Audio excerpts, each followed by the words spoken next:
Hi everyone, and welcome to MJS Coaching Football, and thank you for watching my videos. I really do appreciate it. I got a little bit of sun coming at me this morning, but that's a beautiful thing.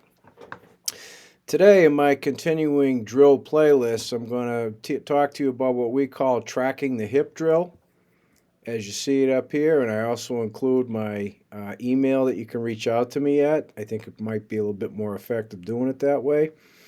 So this is a drill that we do throughout the spring, throughout the preseason, and we do it twice a week in season. Okay, and it's a progression off of our pursuit drills, whether it's 5 bag pursuit or the play fast pursuit drill.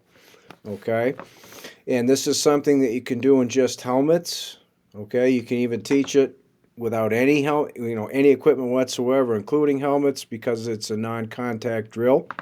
Okay, so I'm going to start with how we set it up. We use the hash marks, and then we use the numbers, okay? And so we get the lines 10 yards apart. We just break it up evenly, or as even as you can, right? And then we have a rotation, so if you're on this side, the ball carrier BC goes to the blocker line. The BL blocker goes to play the defender, okay? And then the defender goes to the back of the line, okay? Right here, the ball carrier line.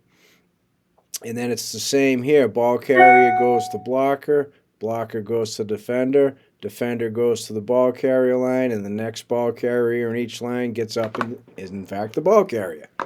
So what's meant by over here, I'm going to start here and go clockwise. We'll alternate sides by practice. On a Monday, if you're in this line, on Wednesday you're in this line, and vice versa. Okay, now you can get as detailed as you want in terms of you define who's in this line and that, right? That's up to you. Okay, at the college level, we don't need to do that, but you might have to at the high school level. So as a coach, you make that decision. Okay, as I said, the next man becomes the next ball carrier on both sides.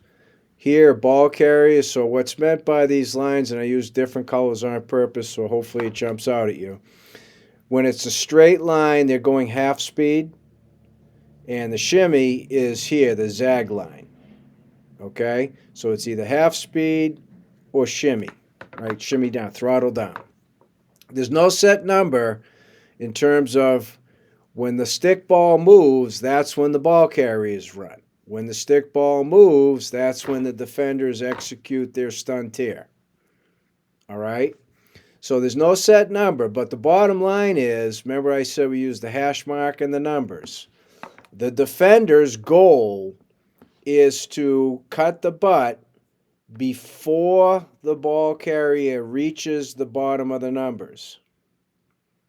Okay? Because that means they're taking far too much time to close the gap and be in position to make the tackle. You follow what I'm trying to say? So they're going half speed and shimmying down, and again, it may not be here. They might go half speed all the way to the numbers. There's no set number, and I think you screw things up if you try and dictate that. All right, let the players handle it. Now, if you have to slow them down or speed them up, that's a whole different ball game.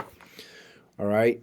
But our goal is by the time the ball carrier hits the bottom of the numbers, the defender has gotten in a position to simulate a hip tackle in the open field. Okay? So hopefully that's clear. If not, please email me. So what happens down here? Okay, again, prior to the stick ball. And I get to start everything because I get to see the stun tear. I have to coach that up on this end. Each coach over here coaches up both the defender in their pursuit angle and their technique, and they're simulating the tackle as well as sometimes the ball carrier. They might say to me, hey, speed up, slow down, just because of the matchup here, right? So that's what they're up there for. Plus, we're always coaching everything. You know the old adage, you're either coaching it or letting it happen. Okay, well, we want to be coaching up all good things and correcting things that need to be corrected. Okay, so but therefore we got eyes everywhere. And the players know that, and you don't have to make a big deal of it. So the blockers, they're going to have a hand shield. This is what allows you to do this in just helmets or no helmets at all, okay? And so what they're going to do is just hold it, and then when they get stun-teared, okay, and they'll hold the shield as good as they can with resistance, then they just simply place it on the ground on the hash mark. That's it. So then the ball carrier runs over and picks up the hand shield because the blocker turns around, is waiting for him. Okay? All right. So now over here, let me explain what the defender does, what's meant by stun tear, etc., etc. So the stun tear doesn't matter if you're a safety or a defensive lineman.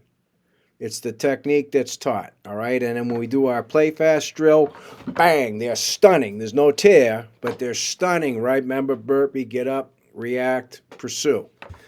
Okay, so the stun tear is a proper block escape on the stickball movement, and we want violence. We always want violence with our hands, hand violence, okay? The stun is both hands locked out, right? And then the tear is the escape to the side you're trying to escape to.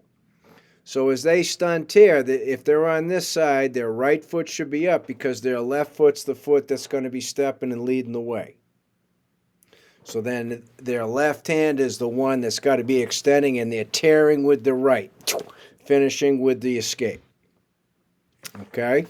And so they would have been taught this already in their individual groups.